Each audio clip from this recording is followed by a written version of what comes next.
Two more drop points then from Chelsea after some suggested they were in this title race. You? Yes, me. Yes, me. Name names. Yeah, but that was silly. But when you go to that hair pull quickly, Yeah. because if you just pull some, if it's a throw in and the player's backing into you and you tug his hair a little bit, that's minor. Cucurella, they were on a break, right? And I don't want to see anybody being sent off, but if you've watched Premier League football, you will have known that a player the season before should have been sent off for pulling Cucurella's hair, and there's been another one has been sent off this season, I believe, for doing so. When Cucurella is flying at full speed and you grab somebody's hair, there's going to be like a jerk action back the way. That's kind of a little dangerous to me. And I think the VAR operator was right sending the referee to the monitor. His interpretation, I believe, was wrong on this occasion. Stevie? 100%. Really, you agree, yeah? 100% red card.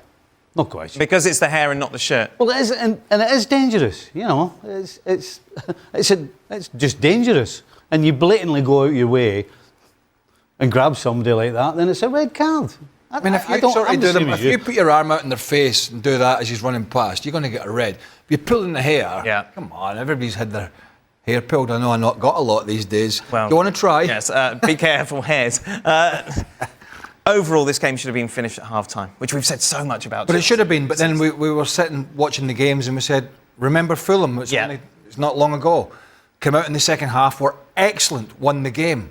So it was not, I don't think, we said Bournemouth could go and win this. It 1-0 down, Bournemouth could go and win it. And they were so dangerous. And it took a good free kick, but a keeper error in the end to get Chelsea that point at the end. Bournemouth are a good side, so they were dangerous. There was no surprise that they would come out in the second half and play like they did. And I think we're seeing sort of Chelsea hit that plateau now of really hit that plateau. Where we kind of thought they were going to be.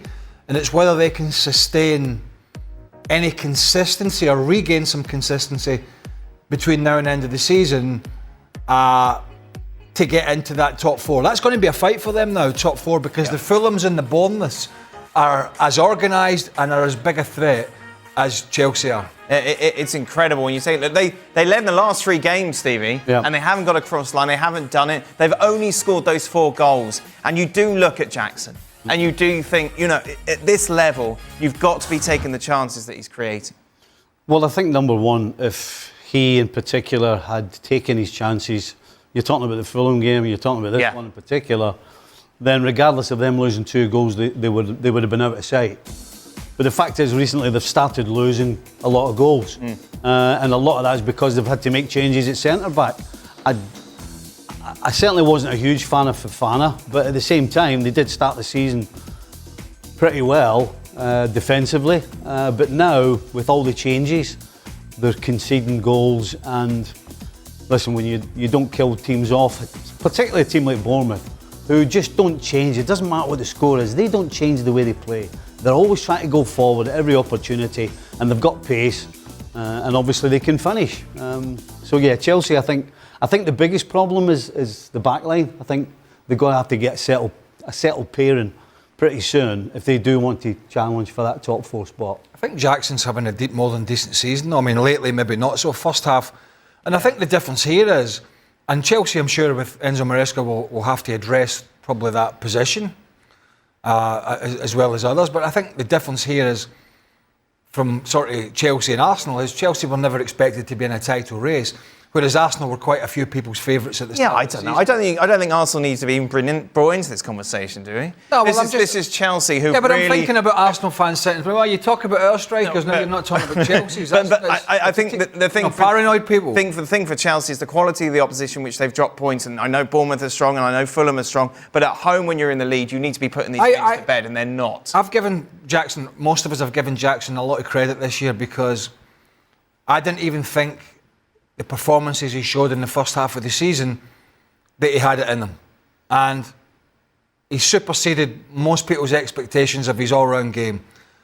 That doesn't mean most of us sit here and think he's the second coming of Didier Drogba and he's going to be the answer. That is what they have at the moment.